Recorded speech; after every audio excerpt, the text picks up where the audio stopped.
औज़ुबिल्लाहिमिनश्शैतानिर्रजीम बिस्मिल्लाहिर्रहमानिर्रहीम अस्सलाम वालेकुम once again all of you. दोस्तों, आज का हमारा टॉपिक जो है वो सीपीसी के हवाले से सीपीसी के मैं कुछ क्वेश्चंस लाया हूँ आपके सामने 100 क्वेश्चंस लाया हूँ। कोशिश करूँगा वन बाय वन आपके सामने एक्सप्लेन करूँ। टाइम की वजह से तो मैं आपके शॉर्ट वीडियो बनाकर यानी कि एक सिंपल वीडियो बनाकर आपके सामने पेश कर रहा हूँ।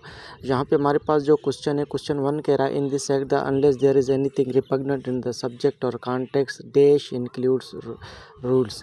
के रूल में क्या चीज़ शामिल है? रूल में जो चीज़ है ना वो शामिल है कोड। ठीक है, कि आगे अब हम बात करेंगे तो कोड की जो मीनिंग है वो रूल्स है। ठीक है, और यहाँ पे हमारे पास क्वेश्चन 2 है, वो कह रहा है as per section 75 of the CPC subject to such condition and limitation as may be prescribe the court may not issue commission all of the following except. कि कोर्ट जो है वो किन किन चीज़ों में जो है, देखिए इसने कहा कि कोर्ट किन चीज़ों में कमीशन इशू नहीं कर सकती। मैं क्रिमिनल इन्वेस्टिगेशन नहीं करवा सकती और एग्जीक्यूटिंग द डिक्री और टू एग्जामाइन द इटसेल्फ, यानी कि सेक्शन 75 के तहत ये तीनों को नहीं कर सकता। और जो है हमारे पास डी है एग्जामाइन द एनी पर्सन, ये जो है ये कर सकती है।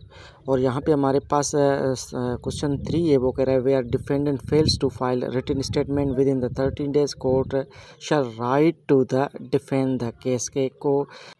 और यहाँ पे हमारे पास क्वेश्चन 4 है return of plaint under order 7 rule 10 of the CPC is an order. यहाँ पे हमारे पास आर्डर जो है 7 और रूल हमारे पास 10 है, वो एक आर्डर है। ठीक है, यहाँ पे हमारे पास फिर क्वेश्चन है, यहाँ पे हमारे पास क्वेश्चन जो है वो कह रहा है as per order 6 rule 1 of the code of civil procedure 1908 plaint shall mean the plaint और रिटन स्टेटमेंट। इस ऑर्डर के मुताबिक जो प्लेंट की मीनिंग है वो प्लेंट या रिटन स्टेटमेंट होगी। और यहाँ पे हमारे पास क्वेश्चन 6 है, वो as per code of civil procedure 1908 judgment means presiding officer of the civil court. यहाँ पे हमारे पास जो सही ऑप्शन है वो सिविल कोर्ट है। तो बाद स्टूडेंट क्या करते हैं, वो एनी कोड लगा लेते हैं। नहीं, सीपीसी के अकॉर्डिंग जो कोर्ट की मीनिंग है वो सिविल कोर्ट है। यहाँ पे हमारे पास क्वेश्चन 7 है, वो कह रहा है for the purpose of this court this district court is subordinate to high court and every civil court of grade inferior to that of the district court. तो यहाँ पे हमारे पास हमें कह रहा है कि जो डिस्ट्रिक्ट कोर्ट है वो सबऑर्डिनेट है हाई कोर्ट का, और बकाया जो ग्रेड इंफीरियर कोर्ट है वो मातहत है डिस्ट्रिक्ट कोर्ट के। तो यहाँ पे हमारे पास क्वेश्चन 8 है, वो कह रहा है dash means a person who is law represent the state of the disease person is called the legal representative. जो मरे हुए बंदे के वो प्रॉपर्टी को क्या करे, डिफेंड करे या रिप्रेजेंट करे, वो क्या कहलाता है, वो हमें कहलाता है कि लीगल रिप्रेजेंटेटिव कहलाता है लॉ के मुताबिक। फिर यहाँ पे हमारे पास क्वेश्चन 9 है, वो कह रहे हैं word judgment means the statement given by जज of on ground of the decree और आर्डर। जो डिक्री और आर्डर की ग्राउंड पर जजमेंट दी जाए वो जजमेंट कहलाता है। फिर यहाँ पे हमारे पास क्वेश्चन 10 है, वो कह रहा है as per section 96 of the CPC to and an appeal dash lie from an original decree. यहाँ पे हमारे पास जो है जो कि क्वेश्चन सही हमारे पास ऑप्शन है वो a may an appeal may lie from an original decree. वहाँ पे क्या हम अपील कर सकते हैं। यहाँ पे हमारे पास क्वेश्चन 11 है, वो कह रहा है as per CPC of 1908 any person against whom decree has been passed by or an order capable of execution has been made is called the judgment debtor.